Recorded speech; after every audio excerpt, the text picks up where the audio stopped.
Good evening. This is the House Appropriations Committee. It is Friday night, March 21st, 2025. It's 8:45 p.m. and we are back to getting close to the end of finishing our budget. We have Grady with us to talk about more language. So Grady, all yours. Thank you, Madam Chair. Grady Nixon, Joint Fiscal Office. So we have a decent amount of stuff to run through, hopefully as quickly as possible on pages 1 and 2. So this is the AEL adult ed language. Okay. This, I checked with Chair Marcotte and Vice Chair Granding, who also had worked with education. Can't remember who else, Mike, do you remember? The committees all looked at it, right? And the bottom line is that the committees are fine with this. And so that's what we recommend. Okay? Don't have this. On pages 3, 4, 5, and 6, there's treasurer requested language relating to amendments to the VT Saves program. There are some underlines here that don't look like they copied it over. So for instance, in VT Saves to Vermont Saves. Isn't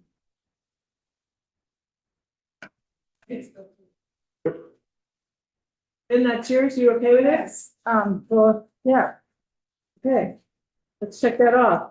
On pages 7, 8, 9, and 7, 8, and 9, this is another treasurer request from Rep. Dickinson. This relates to amendments to the municipal equipment loan fund, adding in vehicles for that fund. Kaylin? There's no money in these things. Yeah. They're just changes to existing language and adding some potential. This is dealing actually with the providing municipalities with things that may be replaced after flooding. Flood emergencies, creating language. Water does it? Maybe it extends it beyond, it extends it to emergency situations with vehicles like fire apparatus. We're going to be saying that this week. Okay, so we're good with that. On page 10 and continuing on to page 14, this is various treasurer requested amendments to CDAC statute.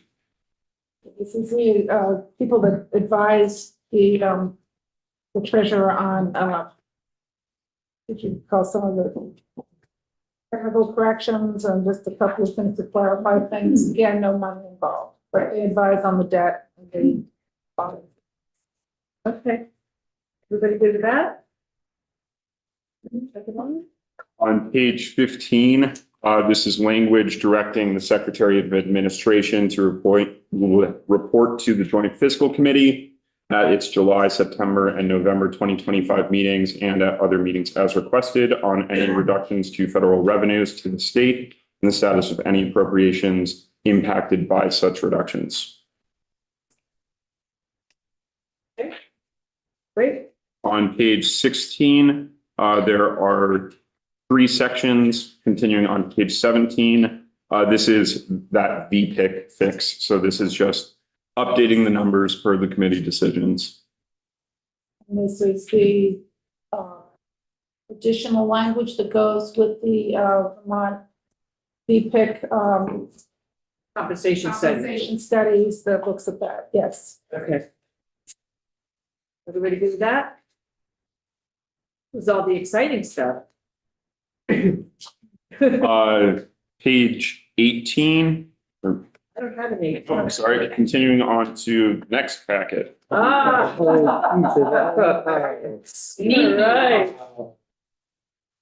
Thought there might be more.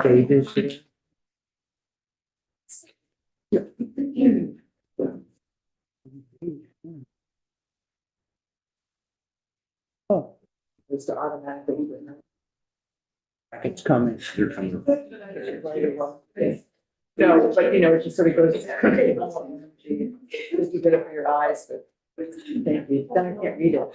It's better is for my eyes.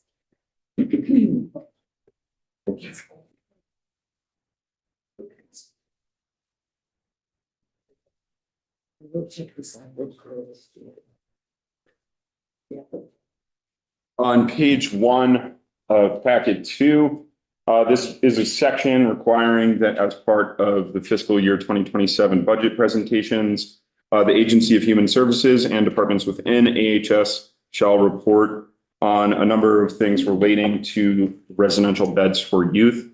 This is the same language as a section that was in the Act 113, the current fiscal year budget. This is just requiring that budget presentation information is included for the committee's request.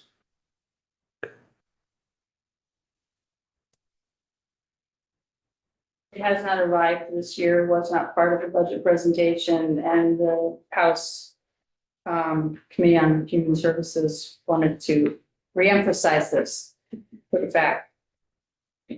So they're just not being given information that they're.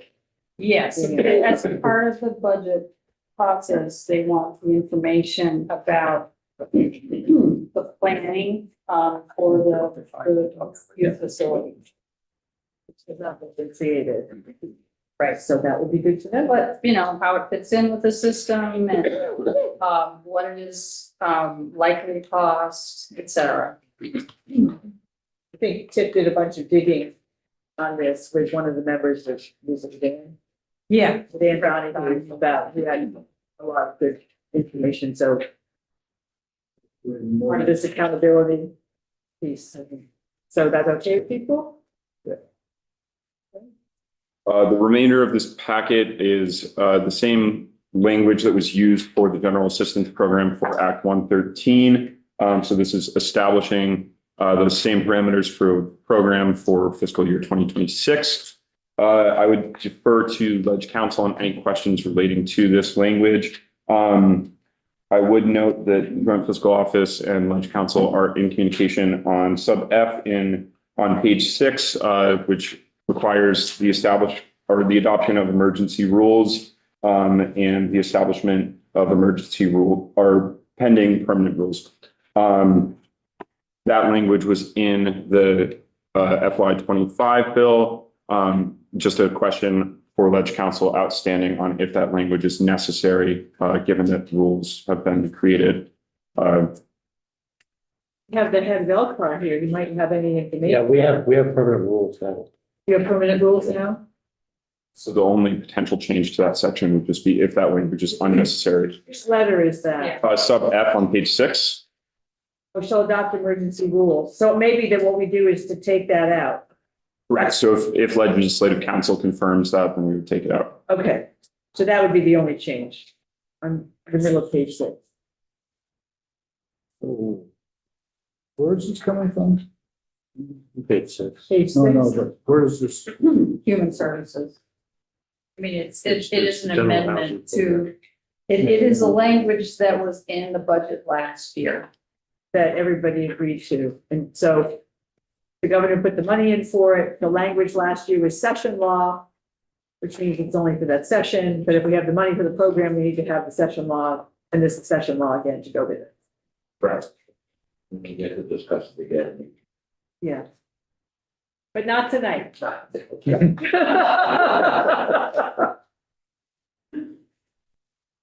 Exactly. Can you find G1 on page 4? Where? Page 4. G1.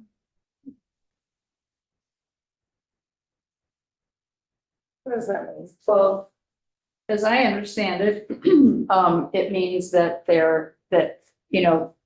we do have community-based shelters. And then we also contract for motel rooms if those shelters are full, which they have been. But it is basically expressing a preference to house folks in community-based shelters if those spaces are available. And they get other services and things if they can use the community-based shelters. We have one in Middlebury that I know. And it's you know, it's a big house, people get rooms and they have services and things like that. That I think that they have more access to services as Well, well. that's the idea. Right. Yeah, I We just- just, I'm just wondering if this is an extension of the hotel motel beyond the April 1st into, no, the dates, this is exactly what we agreed to in last year's budget, which is the same language. We actually lifted it right out and Grady changed the dates to this coming year. We made no changes. Except we might take out that one section that the rulemaking is really done. Which would not affect the policy in any way. Right. Exactly. So are people good with this being dropped in? We're using the governor's money, we're using the language we all agreed on last year's budget. Gotta have some language. Yeah. It is, yep. okay, so I still have a question. It's $80 a night, which is what we had in last year's budget. Yep. And is there a number of days? Is it 80 days still? 80 days. Where is that? In sub B, sub 2, on page 4. Right, okay. So this is identical. The language has not changed in any way other than the dates relating to it. Okay, good. Copy and paste. Copy and paste. Got it. Okay, thank you. All right, so can we put that language in? It's in session law 1 year. Okay. I'm not seeing a no, so I'm taking that as a yes. Grady, thank you. Is there more? That's it. I would just note for the committee, disclaimer, there may be things that come up over the weekend. If there is anything, then we'll flag that for the committee on Monday. And also, I didn't present any of the one-time language in position creations. That will appear in the bill and you'll see it, but All right, and we'll put that JFC language in. There may be a discussion about changing the percentage over the weekend. I don't know, but let's put the language in for now if you don't have it. great. Make sure that that's highlighted, so. Also talk to. Make sure that that section of the bill is highlighted. Well, something, I just want to make sure when I'm going through it Monday, that Yes. I somehow space on what to tell you or ask you to. He needs a prompt. I highlight all the time. It's good. Yeah. Okay. So I think we have all the language at this point. I believe so. Congratulations. Thank you, Grady. So now we are done with the language, people. You got all these items? You want to look at all those items? No. Read that. Which he said wasn't all inclusive, but it seems like it was pretty darn inclusive. The one list you gave us this morning? Yesterday. Yesterday, Yeah, that's a skip, that's it. I see there were 21 items. Okay. So Tiff, we're gonna talk about housing now. It's an amazing work. I'm gonna take a copy, but this is a spreadsheet. Well, it looks good. Okay. Those. Wait, where's that go?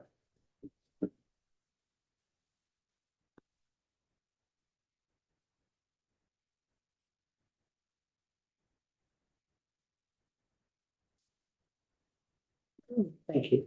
So I just want to say, as we're thinking about this and we think about, Hang on, when I think about what our goals are for housing, looks different.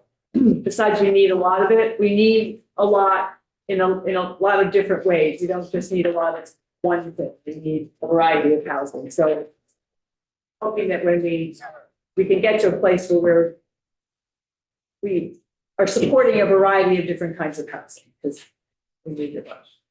Do you want to just tell us what you did on this? Oh, yeah, well, it was very early in the morning, so I may have gotten a number wrong here and there, but I for myself needed to just look at, okay, what did the governor recommend as related to housing? And taking out, emergency housing. But what did the governor recommend? What was that initial box that, our chair came in with, as related to housing?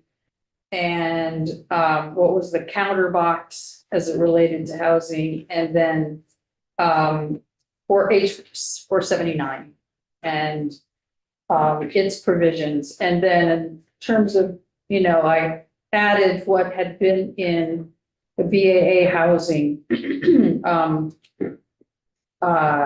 Right, because that was another place that Yeah. we had put housing. So that's just because I needed to see it in one place. So on this list, we did agree for the pilot for disability housing. At the very bottom. Okay.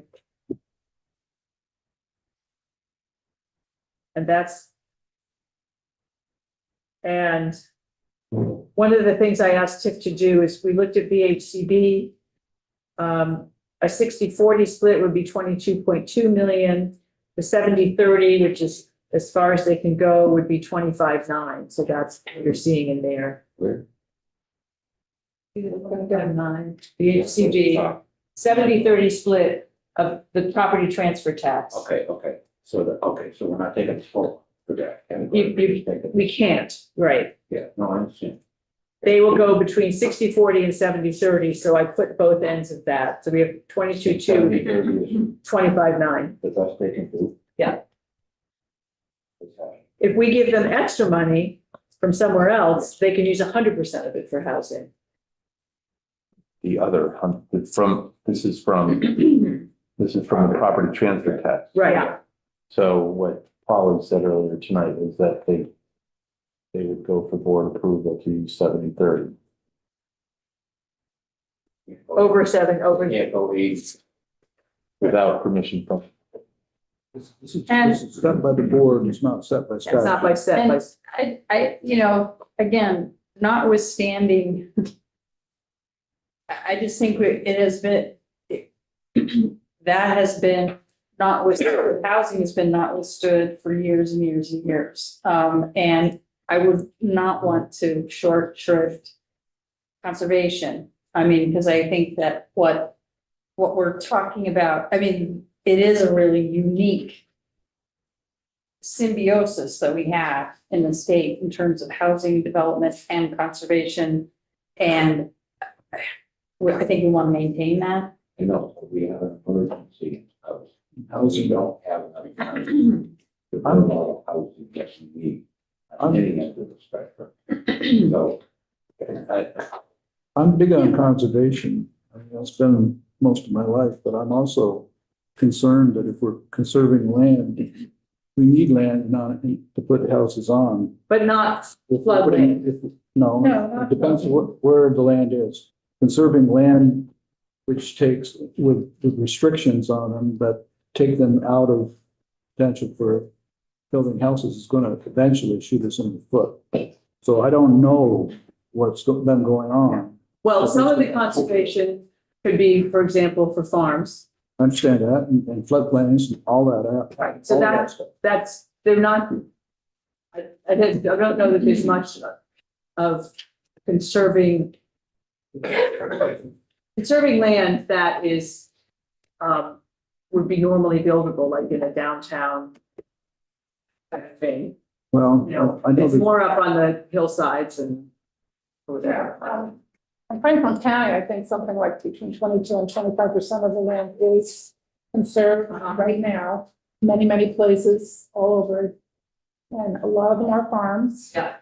Most of that is buildable land. It's not floodplain. We don't have floods like other parts of the state.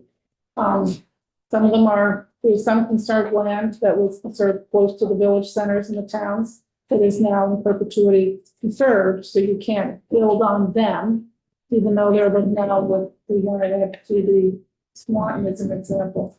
It's encircled by conserved land, so you have to sort of jump over that to get to the open land that's beyond Or that. build up. I think, well, it's not built up, that's the point. The build up areas are all encircled by conserved. I mean, the point is that how much land can you conserve? And we do need housing. And if you conserve it, you won't build on it, whether it's buildable or not. So I think there's an argument to saying let's. I don't think we can make that decision. There you go ahead. So I'm reading from their website, working with a statewide network of partners, which is what VHCB does, whether it's housing or in conservation. VHCB funds the conservation of agricultural land, natural areas, forest land, recreational land, and the preservation and restoration of historic properties. These investments strengthen our rural economy, protect wildlife habitat, provide public access to forest land, trails and water, and restore our historic community buildings, creating jobs and bringing visitors to Vermont. They are, over the last several years, the money that they've received for conservation matches, mostly the van purchases for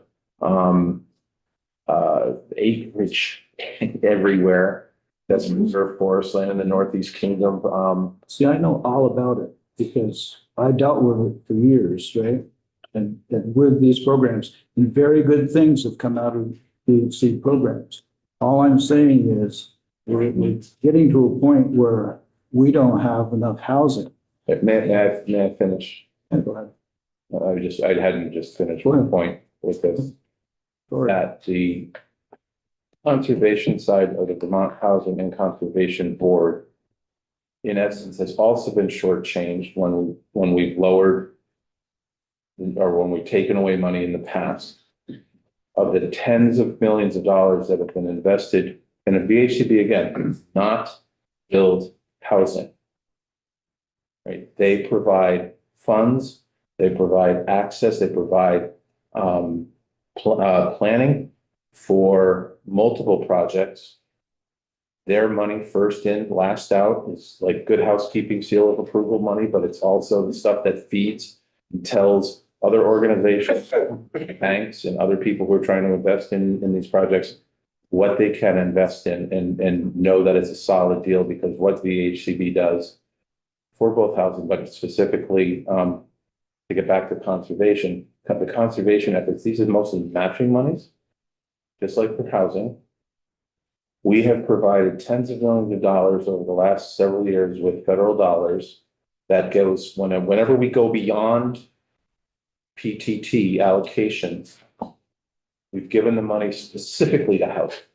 100%. And so when you're talking about this 30 or 40% that's coming from the PTT, it is going to projects that are just as necessary as housing. So for us to try to assert ourselves and tell the board how they should be spending this money, because they have to request any change in the percentage of the money that's being allocated from the statute, from their rules. So I'm going to push back as much as I can against the notion that if we want to have more housing, more affordable housing, which is what VHCB focuses on. It doesn't focus on market housing. It doesn't focuses mostly on 80% of area median income housing and below. Then, when we give them the money to do elsewhere, to do the other things, that's where it goes to. It goes to housing, period. But I'm going to push back and say, giving up land or giving up the ability to preserve land for the sake of this housing crisis, where the housing crisis is that people who can't afford housing, people at 60% of area median income and below. Otherwise, we have an extreme housing shortage and we're taking care of it in a bunch of different ways. So I just get a little anxious when we start saying that we need to not use money for these purposes that is meant for conservation purposes in balance with the housing that they develop. It's a really integral part of our own preservation efforts that we've been committed to for years and years and years. All right, I'm going to pass to Jim. What your name is. Yeah. Wait a minute, remember, if it's state money, the state does have the ability to say what it's going to be used for. If we want to choose to go that route, we don't have to ask their board. We can dictate it just like we do in the tax. So just saying, the state does have a right to say that. My discomfort is that we, the state, should have a right to be able to look at what the board, which is not a state entity, is deciding on all this. And we, the state, should have the ability to understand what that mix is and have at least reporting so that we can understand how everything has been spent and how it's being proposed to be spent, because in a sense, we've got a board that's deciding on the future of the landscape of the state of Vermont instead of us. Sorry, the board this is an NGO. This is basically a government agency. I'm not If you non-government. look at the board, I'm sorry?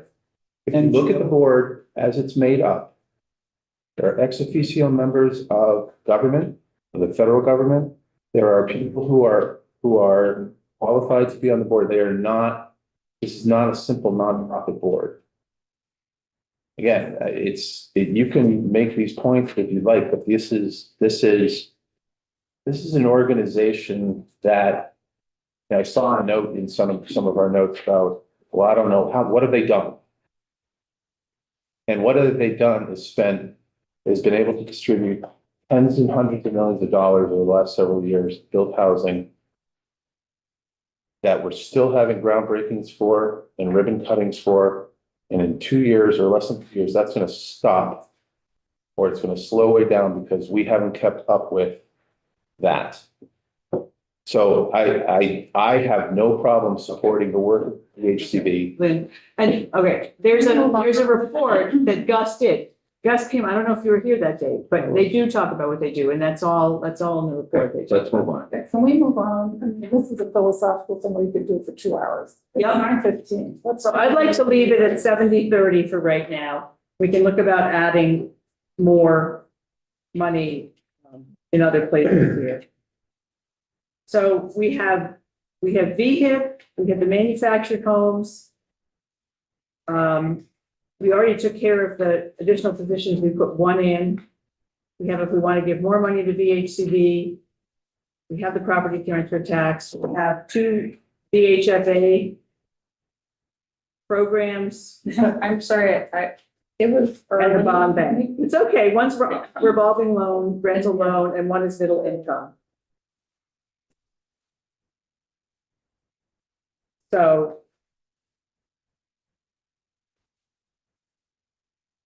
Those are the places, and then there's the bond, did I already say the bond bank? There's the bond bank.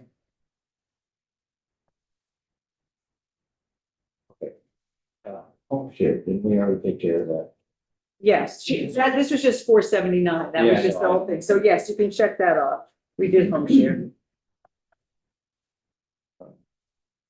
Yes, Tom. May I ask you a question about the counter box, please, on the HIP positions? That seems to be a substantial increase on the governor's recommend. Right. Can I ask for the reasoning for that, please? The what, bond bank? For the 61, for the 6.1, For the For VHIP the being VHIP. too high, being much higher than the governor recommended. There's nothing but good things about these. Yeah, I haven't heard the right conversation. I think it's a good program. We've got a backlog of, people on there. Access grants. Right. It also is, and I think it's a good program. I'm not interested too much in giving more to them than the governor recommended. Because it also is not permanently affordable housing. It's a private businesses. So, I'd be willing to match the governor. I'm not personally read Okay. where we put the numbers. Okay. I not personally, not interested, based on this past conversation of doing more money for BHCP. I'm happy to try to work within that 62 million Mhm. box and divide it up as best we can, that kind of aligns with where the committee that's been studying this Mhm. is at. Okay, so the committee agreed with the governor. Yeah, I'm just speaking for myself. Okay, so how about if we keep VHIP where the governor recommended for right now? We'll see how it all, Okay. how it all adds up, okay? Yeah. I think the manufactured home is a really important one. And I cut it just to see what would happen when I did all the numbers, but I think I'd rather do what the governor requested and have the 2,150,000 on that. I don't know how they feel about that, but I think that it's good. For now, I'd like to keep BHCB at the 70-30 split. We already did the pilot. And then that leaves us with the revolving rental loan fund and the middle income. I know, I don't know a lot about this, but some of you will correct me because you know it better. But I think the middle income is more about home ownership. Yeah. Is that right? I don't know what Tip, you know a little bit more about that. Yeah, well, I really want to defer to Tom because he's the dean of housing. Which category? Well, either one. I mean, The two middle income and the VHFA revolving ones. loan fund. The middle income housing program had some success after it was started. Program that housing developer says, I can build a house for $550,000, but it's only going to be appraised for $500,000. They can apply to get their project approved, and if that is what happens, they'll get reimbursed the difference between the appraised rate and the cost to build. Been a successful program. It is basically a shared equity program for some of the housing, which means that people of a lower income can also receive through this funding a subsidy that stays in the house.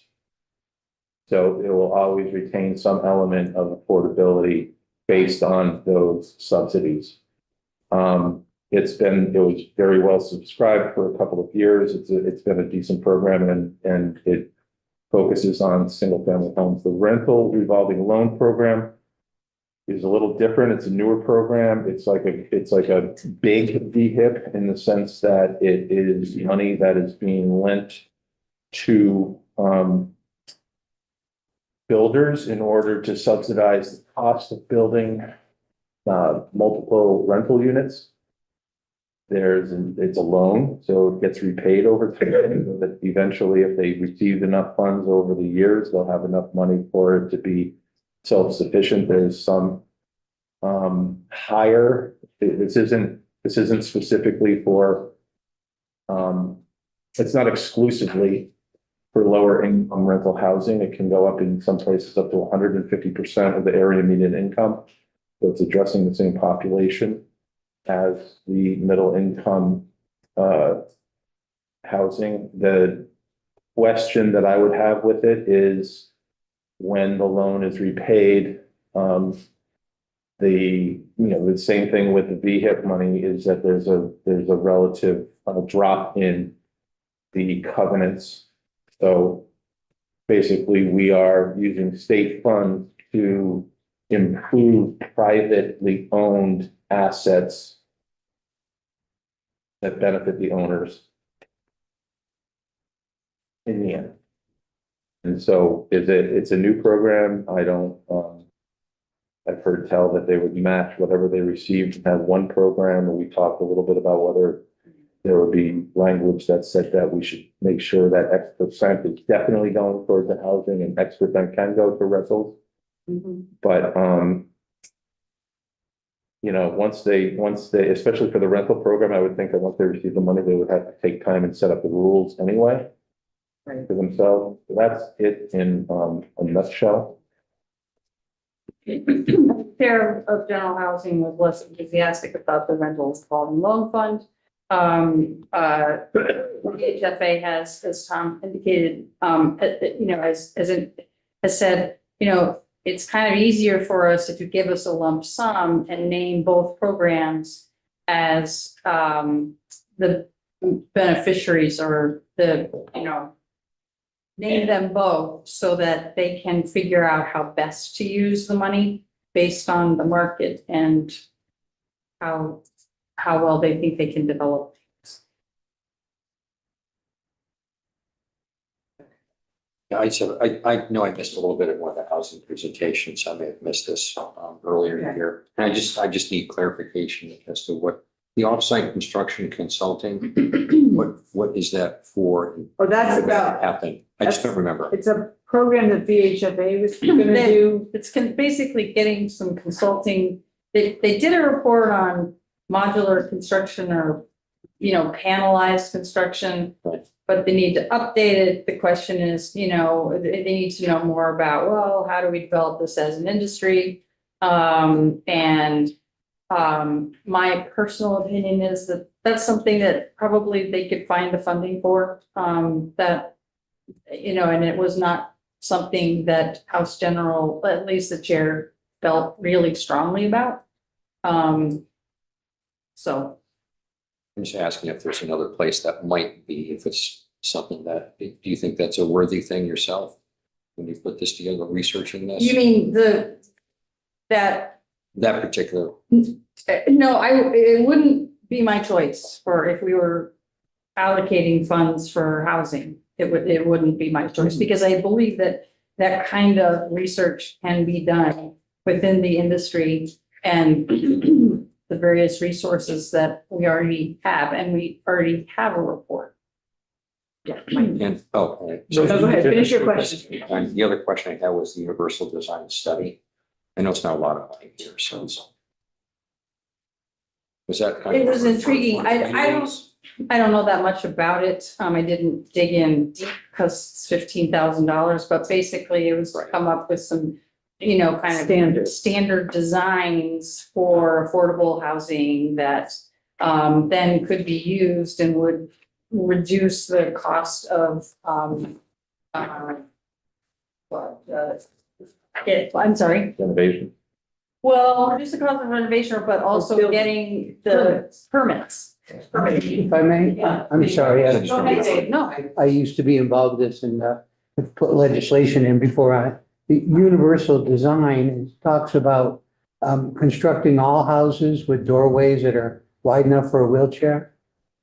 It's about accessibility so that people might age in their homes and thinking about how whenever every house is built, yeah, there might be a young family in it now, but 25 years from now, there may not be. Does that help? Well, I think that's a piece of it, but it's also about a kind of uniform design so that the permitting is easier, and it's up to code and you're not, it's like coming up with, here's this template, here's this template, here's this template, which will make the construction easier. Wait. Those are my two questions. Wait a minute. Are you complete with that? I'm done, but I think my.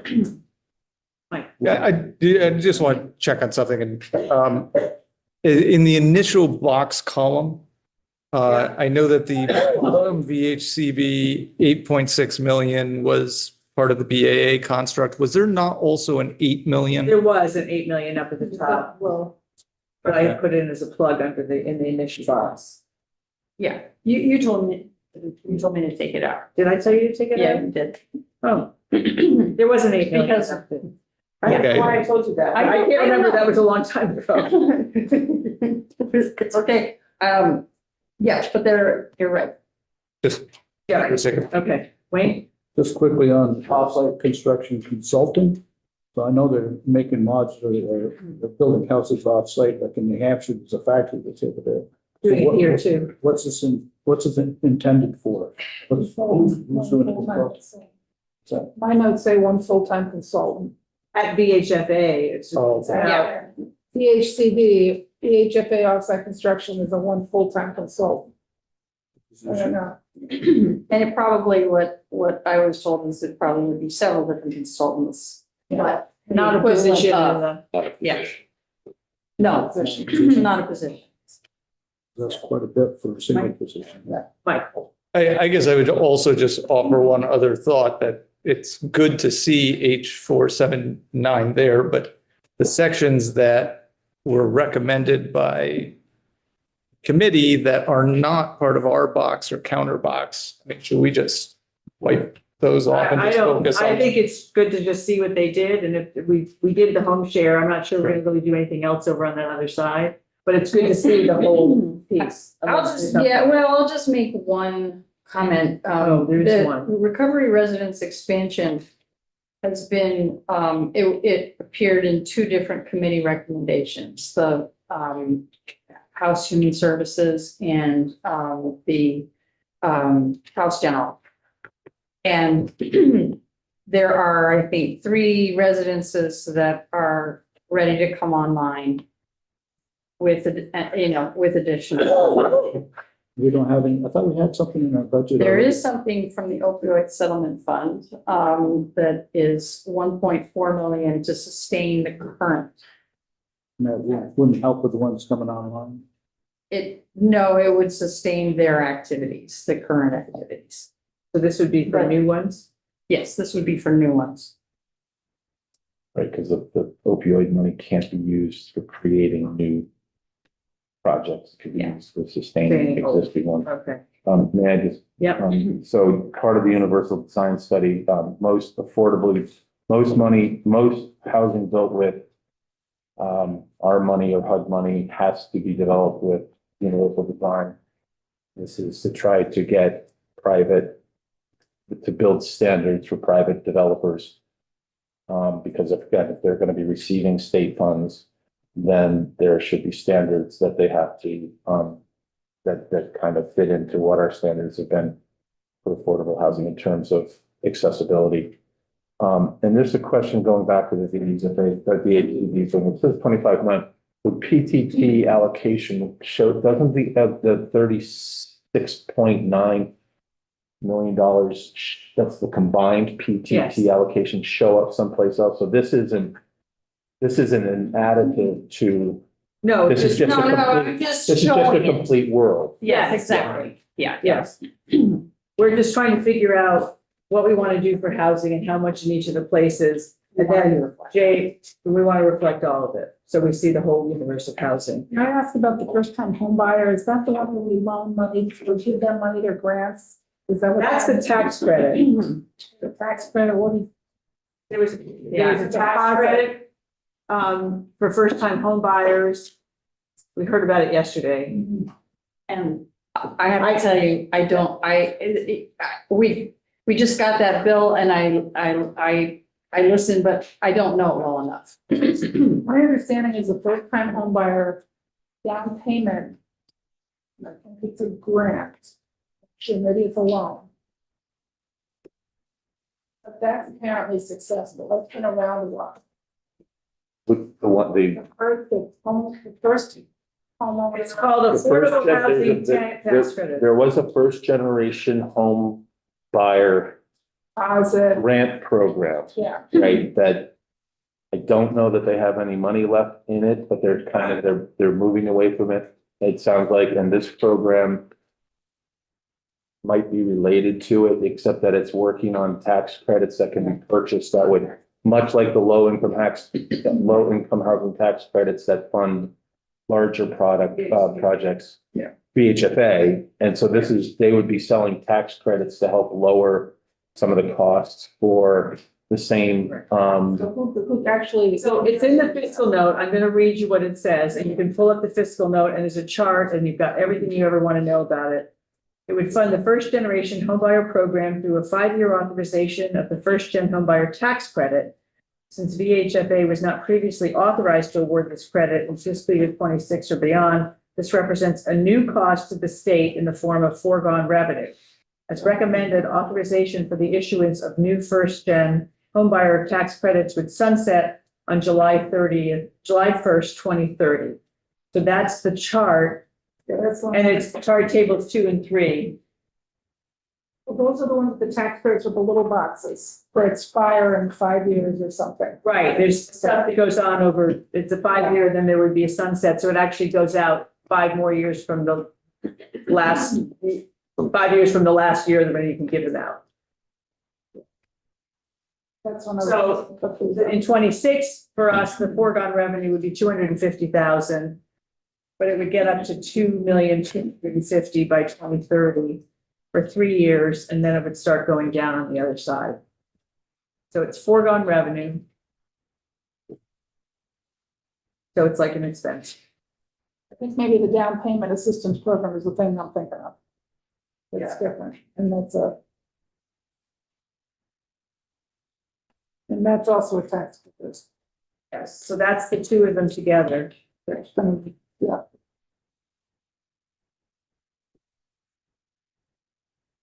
Anybody have an opinion on that? I remember the chart. from the Yeah. first one.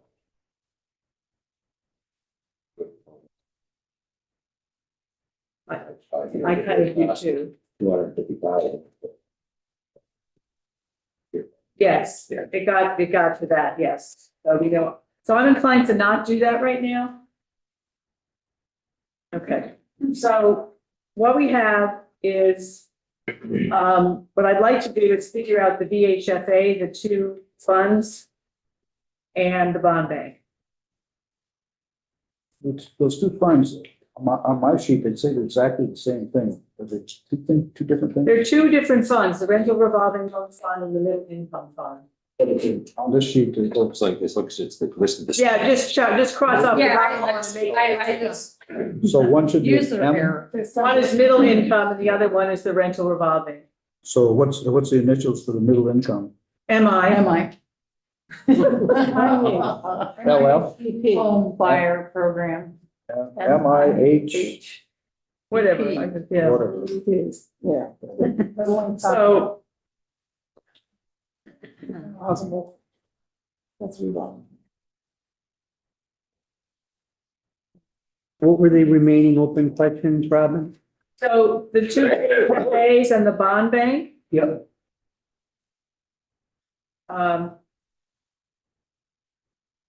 I'm wondering about what if we did 10 for the middle income and kept the rental revolving at the 75? Okay. What's the difference between our two pieces? Yeah. Okay. And. Yeah. So 7.5 for the rental and 10 million for middle income. So the bond bank, the reason I cut it was because we have that, they can leverage money with that huge pool that they have. Originally, before he came to talk, I thought, oh, maybe we should give him more. And then I heard him talk and I thought, I don't think we need to give more. And they're going to be starting up a program. So the money isn't going to all be used right away. And we can always contribute more to it if we find that it's going well. So that's why, you know, I mean, we could make it 7.5 million. They started at 9.1. I was just sort of randomly cutting a little bit, but they're not going to use it all in the first year. And then we have a little bit of a track record to see how it goes. So we did 7.5. Good. Is anybody over there adding all this up? I'm trying. I know, but I'm looking over it. I like. Maria or Emily? If we agreed on the people they. Yeah, so what I have is 2,150,000 because we had one position at VHIP. And 2 million for the manufactured home. I don't know that they need a position. So I just was doing 2 million. 25.9 for the HCB. 7.5 for the rental revolving loan fund. 10 million for the middle income. 7.5 million for the bond bank. 2.8 million for disability housing. Up to 60.15. Yeah. I don't know, I'm not adding. One more time, please. 2,150,000. 1 million for MHIR. 25,000,009 VHCD. Yeah, 7.5 million, that's a yes, that's a yes. 7.5 million rental revolving, 10 million middle income. 7.5 million bond bank, 2.8 million pilot for disability housing. So Jim has a number, we'll see if it matches JFO. Well, I didn't get any job offers since I attempt at the spreadsheet yesterday. $339. You have what?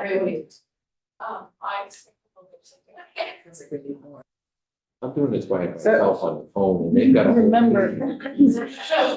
Every back to you what I got. What do you Yes. have? Yeah. 115 for VHIP, 29.5 for. No, the hip is 4.3. No, it's 2.1. One. I didn't add the position. Oh, that's right, we did. We did the 4.1. 4.15. 4.15, yeah. 4.15, VHIP, yes. 29.5 for VHCB. Wait, did you get the M here, the manufactured? Yeah, sorry, that did it. Million for the, We're doing 2 million. 2 million. 2 million for the mobile. Yeah. 29.5 for VHCB. 25.9. 25.9. 25.9. It's get late, the numbers are going backwards, okay. $1 million for the middle income, no, 10 million for middle income, sorry. Yeah, and 7.5 for the rental revolving, And the bond bank, 7.5. yes. And then the 2.8 for disability housing.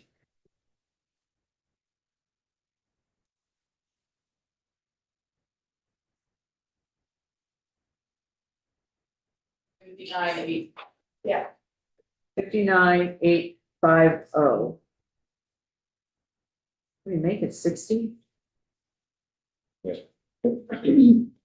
And we're remembering, right, that the 25.9 is is not general fund. There's what the project paying for that. Yeah, it's not enough. Right, but it goes, they go in the same. Yeah, I'm just saying, I didn't know for what purpose we were told. So, To see how much we're spending on housing. okay. Okay, did we already commit anything to either the universal design? No, So if we're planning that we're going, yeah. If we're planning, you know, Wheel of Fortune here, spend it down our Okay. money, then let's do the universal design for 15,000. Emily. Did the I'll take did the- universal design for that. did the AGC contract for? No, we're not doing that. Or workforce development stuff, we're not. Is there a, is there interest in the recovery housing expansion?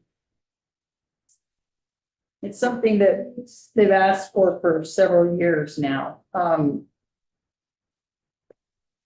And we can't use opioid, well, we shouldn't use opioid settlement funds. Like that idea, Tiffany. Yeah, I Also, think that, okay, let's do 300,000 for recovery residents.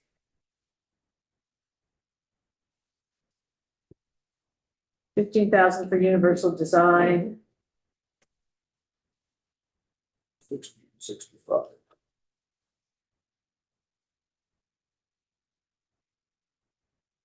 $61.65, 60, comma, 165.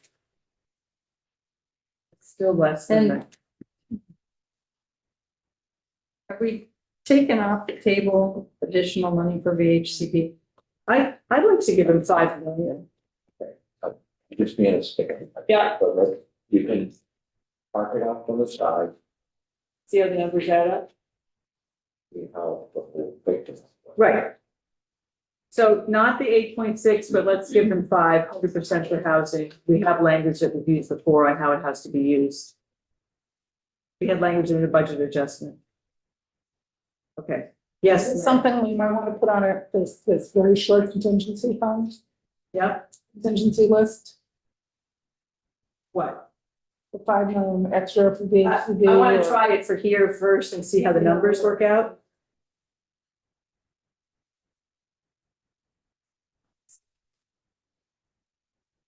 Okay. You guys have what you need from us for right now on this? Sure.